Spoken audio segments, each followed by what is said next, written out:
What is up, my friends? You are very welcome along to the Anfield Agenda News Roundup. I'm going to be taking you through all the latest about Liverpool Football Club, Virgil van Dijk's new contract discussions. We're going to be talking about a little bit more Michael Edwards, Jurgen Klopp's notes from his press conference today, why it's important that Salah gets minutes, and lots of other bits and pieces, as well as more interest in Lucho Diaz. So, we want to know your thoughts. Let us know in the comment section. Drop a like on the video, and if you haven't hit the subscribe button, my friends, please do. Also, on the screen you can see we are in Boston next week. I can't believe the show's come along this quickly, but if you are in that neck of the woods, we will be live in the Foundation Room at the Citizens House of Blues, right beside Fenway Park in Boston, next Friday, March 22nd. You can get your tickets at Ticketmaster, or there is a link in the description that will bring you directly there. If you're in that neck of the woods, we'd love to see you.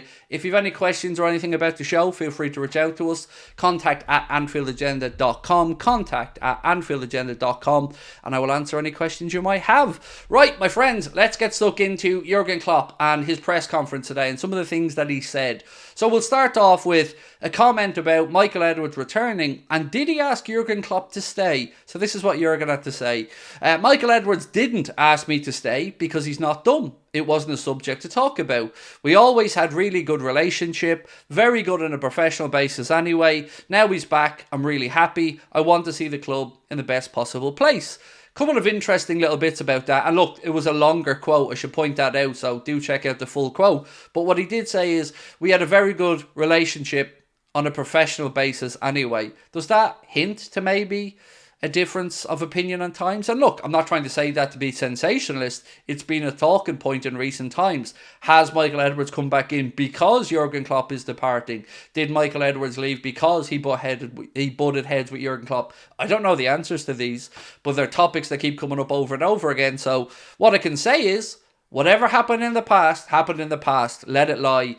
Right now, Jurgen Klopp is trying to deliver as much as he can before he departs, and having Michael Edwards come back in with Richard Hughes coming in as sporting director, that is a good thing for the football club and will give us continuity, of course, moving forward.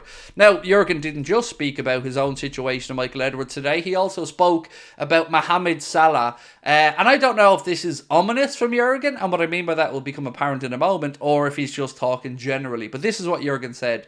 It's super important we build up Mo. He's ready for 90 minutes, top fit. Now, I hope that doesn't mean Mohamed Salah is going to play 90 minutes tomorrow against Sparta Prague, because let's be honest, there's absolutely no need for it, and we've got United coming up on Sunday. But what I think he means is he's back, he's ready. You need some game time to just keep things ticking over and obviously get him back to that sweet spot and full fitness. So maybe he gets 15-20 at the end of the game.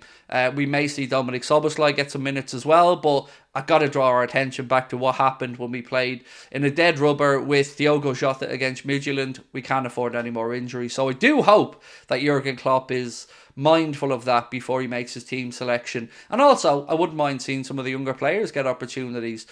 Be great to see Bobby Clark get a full 90 minutes. Be lovely to see Jayden Danns get some game time. And, of course, some of the other players like McConnell. So that's the gist of what Jurgen was speaking about in his press conference today. There was also a little bit from Dominic Szoboszlai about Wataru Endo. Basically happy that he's at the club and really impressed with what he's done so far. So we'll move on a little bit and we'll talk about the big titles today, or the big stories today, and that is Luis Diaz. What is happening here? So we'd seen the interest from Barcelona, and we'd seen a report that said that Luis Diaz's agent informed Barcelona that if they want to come in for him in the summer, it was going to cost 100 million upwards. Now today, there's stories coming from Colombia and from Paris that say that PSG are interested in bringing him in, should indeed, well, they know they're going to lose Kylian Mbappe. He's on the list for PSG. Now, again, don't know how serious their interest is, but I would question why a lot of stuff around Diaz has come up over the past day or two. Is it his agent feeling out potential moves? Is it Liverpool maybe looking to cash in? Or is it just a coincidence? And again, being totally honest, I don't know the answer to this question. But a couple of people have again tried to link this to the manager situation. Let's say if Alonso came in and his system playing with less wingers, are we going to need wingers? Are we going to need as many wingers? Again, I can't give you the answers to these questions, but if I was to put a market value on Diaz right now, I would probably say somewhere between 60 and 70 million pound is his market value, but I would expect Liverpool would look for a bit more than that if they were to sell him, particularly with Michael Edwards coming back in. And we all know how good Michael Edwards is. Now, speaking about Edwards, his relationships and his work with agents, and Richard Hughes as well, remember yesterday I said to you guys that when Jamie Carragher was speaking about a little interaction he had with Michael Edwards previously, he said that he was expecting to go and speak to Michael Edwards and hear about tracking players, scouting systems and all this stuff, but he spoke and said how important it was for the relationships with agents for football clubs to have. And this is where we hope Virgil van Dijk's contract renewal becomes a little bit easier. So, a report from The Athletic today said Richard Hughes, who will be coming in as Liverpool sporting director, is well placed to resolve the Virgil van Dijk future transfer problem. It's a transfer problem because, of course, we may sell him, we may not. But more importantly, it's the contract that we want to know about as Liverpool fans. So he's well placed to deal with Van Dijk's future because he is a regular talker? Is that the right word here? He's regularly in contact, there we go, Craig, with the Dutchman's agent Neil Fewing. So obviously that's a good thing, and the more good relationships the club have with these agents, seemingly the better it is, according to Michael Edwards anyway. So will we see Virgil van Dijk's contract renewed? I certainly hope so. For me, centre-backs and goalkeepers can play that bit longer at the top level, particularly with Virgil van Dijk, who doesn't rely on pace. He has it, but he doesn't rely on it. It's his reading of the game and his leadership qualities that we want him for. So hopefully this can get resolved, because I certainly don't want Virg to go anywhere. On Michael Edwards' salary, not that it's really that important, it's been again reported by The Athletic that Michael Edwards will receive a multi-million pound salary from FSG in his new role. I should hope so. I mean, if you're overseeing all of football operations for FSG, which will encompass Liverpool and buying another club, you would expect to be paid a multi-million pound salary for that, so no issues there. But they got their man, and that's the important part in all of this for me. They went out there and they didn't take no from Edwards initially. They looked at the landscape and found a way to entice him back in, and now we've got Edwards coming in, and of course we've also got Richard Hughes coming in.